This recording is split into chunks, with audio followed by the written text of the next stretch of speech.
हरिओम। साधकों के लिए अत्यंत आनंद का क्षण आ चुका है। 12 वर्षों की लंबी प्रतीक्षा के बाद जब परम पूज्य संत श्री आशाराम जी बापू आश्रम में पधारे तो साधकों के आनंद का ठिकाना नहीं रहा।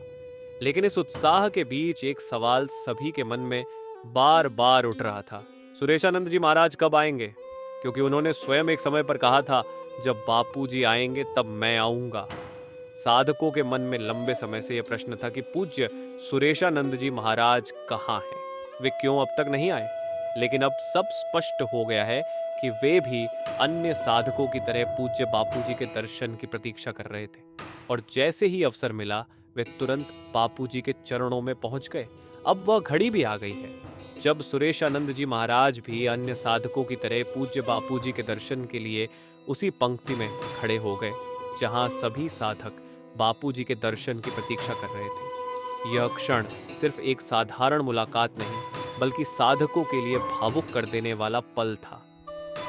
यह दृश्य देखकर कुछ साधकों की आंखें नम हो गई। वर्षों से बिछड़े हुए गुरु शिष्य जब पुनः एक साथ आए तो भावनाएं उमड़ पड़ी। यह मिलन केवल एक साधारण भेंट नहीं थी बल्कि यह दर्शाता है कि किस प्रकार गुरु शिष्य का प्रेम अविचल और अटूट होता है। कुछ समय से कई लोग तरह तरह की बातें कर रहे थे। कुछ अफवाहें फैलाई जा रही थीं कि सुरेशानंद जी महाराज जीवित भी हैं या नहीं। कहीं अर्जुन भाई ने उन्हें कैद करके तो नहीं रखा, कहीं गद्दार लोग उन्हें बापूजी से मिलने से रोक तो नहीं रहे। लेकिन अब इन सभी अफवाहों पर पूर्ण विराम लग चुका है। सुरेशानंद जी महाराज न केवल पूरी तरह स्वस्थ हैं बल्कि उन्होंने स्वयं बापूजी के दर्शन कर लिए हैं। अब साधकों को किसी भी तरह की शंका करने की आवश्यकता नहीं है। सुरेशानंद जी कैसे भी हों लेकिन उनको बराबरी करने वाला दूसरा कोई साधक हमने देखा नहीं है।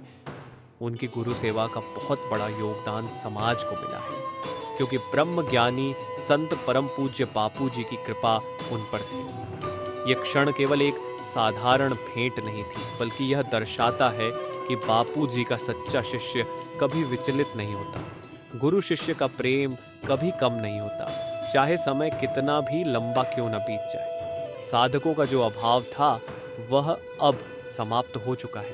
बापूजी भी आश्रम में हैं और अब सुरेशानंद जी महाराज भी। आप इस खबर को सुनकर कितने खुश हैं? कमेंट में हरिओम लिखकर अपनी भावनाएं प्रकट करें। वीडियो को लाइक और शेयर करें ताकि यह शुभ समाचार हर साधक तक पहुंचे।